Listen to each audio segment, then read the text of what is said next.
Selamat pagi, salam sejahtera. Terima kasih karena bersama dengan saya di Nazlin Unity Channel. Pagi ini, isu paling hangat melibatkan SPRM, Parti Bersatu, Pemimpin Bersatu, dan yang paling menarik melibatkan dakwaan rasuah untuk dana projek ataupun dana jana wibawa. Sebelum kita teruskan isu dan ulasan hangat pada pagi ini, sila tinggalkan komen anda, tekan butang subscribe. Tekan butang subscribe itu percuma untuk mendapatkan isu terkini dan juga membantu mengembangkan channel ini.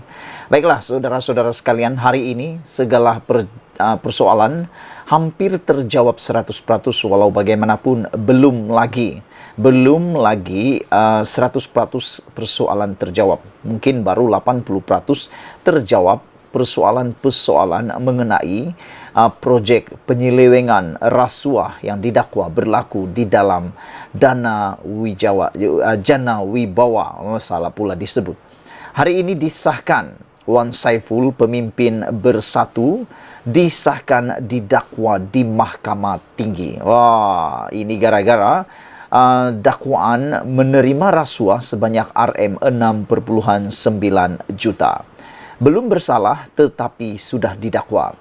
Walau bagaimanapun, Wan Saiful Wanjan telah membuat pengakuan yang memang seperti kita jangka. Beliau tidak mengaku bersalah, bahkan beliau tak mengaku minta terima rasuah Rm6,9 juta. Jadi oleh sebab itulah dimohon untuk dibicarakan. Ketua Penerangan Bersatu, Datuk Wan Saiful Wanjan, dihadapkan ke Mahkamah Session hari ini atas dua pertuduhan meminta dan menerima rasuah berjumlah Rm6,9 juta membabitkan projek jana wibawa bernilai Rm232,0 juta pada tahun lalu. Bagaimanapun, Wan Saiful, 48 tahun, yang juga ahli Parlimen Tasik Gelugur Pulau Pinang, mengaku tidak bersalah sejurus pertuduhan dikemukakan terhadapnya di hadapan Hakim Azura Alwi. Saudara-saudara sekalian, apa yang kita memang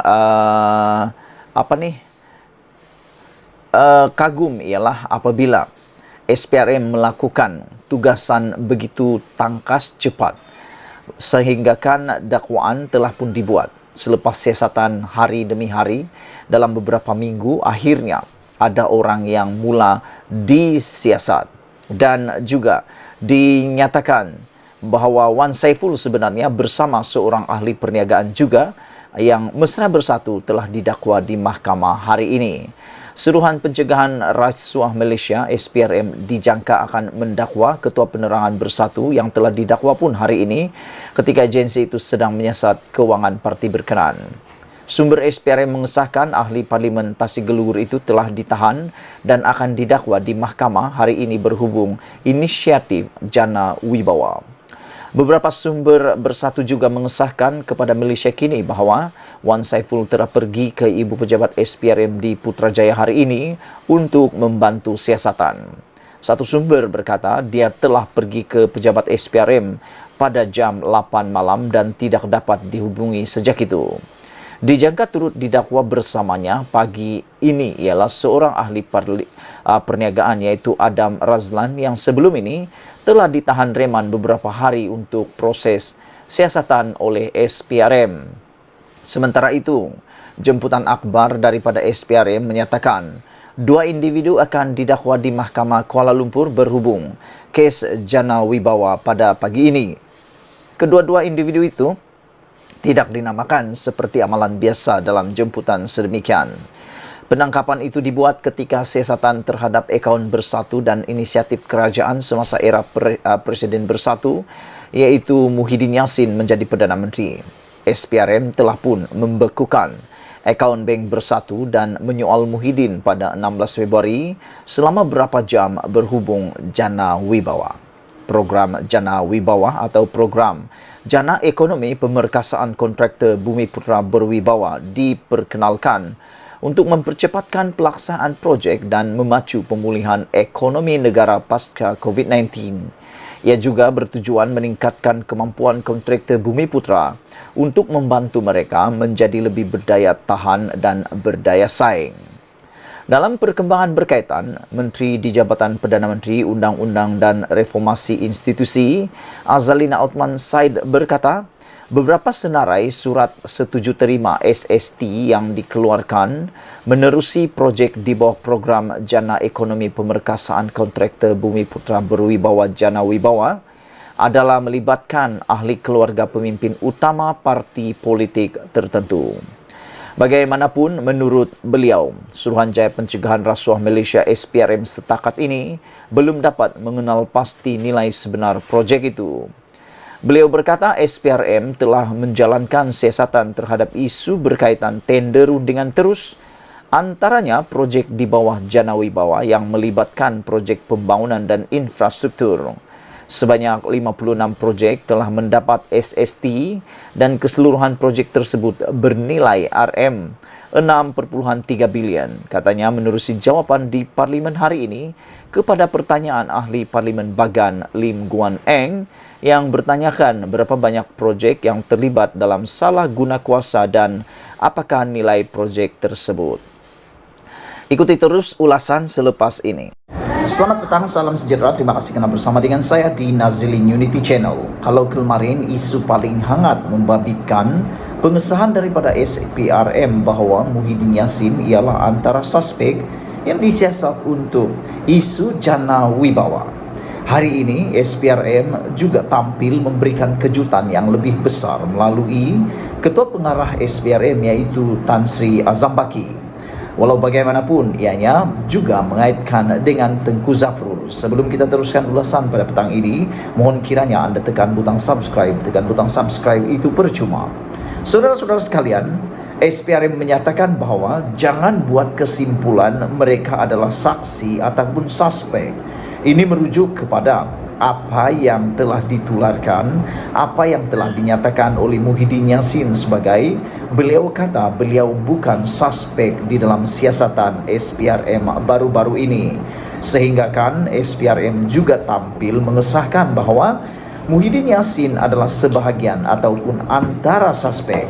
Oleh sebab itu, Ketua Pesuruhjaya SPRM Azam Baki mengesahkan bahawa pihaknya sudah pun mengambil keterangan bekas Perdana Menteri Muhyiddin Yassin berhubung siasatan ke atas projek Jana Wibawa dan akan memanggil bekas Menteri Kewangan Tengku Zafrul Aziz dalam masa terdekat. Justru katanya untuk memberi keterangan bagi membantu siasatan berhubung Jana Wibawa. Ketua Pesuruhjaya SPRM Tan Sri Azam Baki dalam kenyataan hari ini memaklumkan Zafrul akan dipanggil dalam masa terdekat. Beliau turut mengesahkan bahawa pihaknya sudah mengambil keterangan bekas Perdana Menteri Tan Sri Muhyiddin Yassin berhubung perkara itu. Justru dia memberi amaran bahawa mereka yang disoal siasat supaya tidak membuat kesimpulan sendiri sama ada mereka adalah suspek ataupun tidak dalam sesuatu kes berkenan. Itulah yang telah dinyatakan oleh pengamal undang-undang di seluruh Malaysia. Mereka katakan bahawa semasa siasatan masih berjalan adalah dilarang untuk suspek ataupun sesiapa sahaja yang disiasat oleh SPRM untuk memberikan kenyataan kerana ia bakal mengganggu, ia akan boleh mengganggu siasatan yang sedang dijalankan.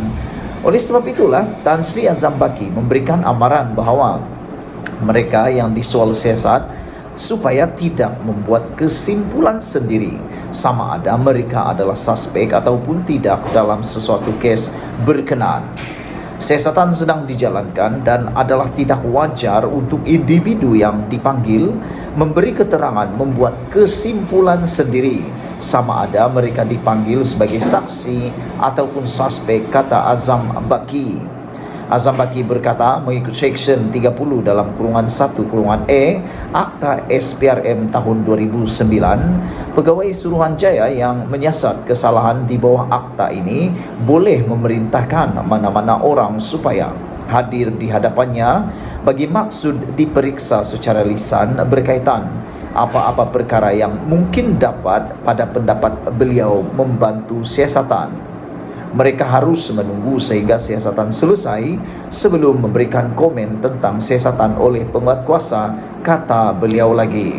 Oleh sebab itu, seperti yang dinyatakan oleh netizen dalam komen mereka kata, memang tepatlah apa yang dikatakan oleh netizen. Mereka kata, sesiapapun yang dalam siasatan sebenarnya dilarang, tidak boleh memberikan apa-apa komen tentang siasatan tersebut oleh penguatkuasa kerana ianya bakal mengganggu siasatan.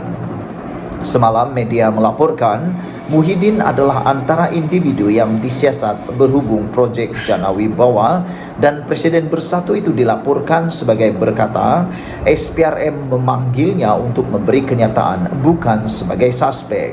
Meskipun Azam tidak menyebut secara spesifik, namun adalah dipercayai kenyataannya itu merujuk kepada Muhyiddin yang berkata dirinya satu-satunya saksi dalam kes berkenan.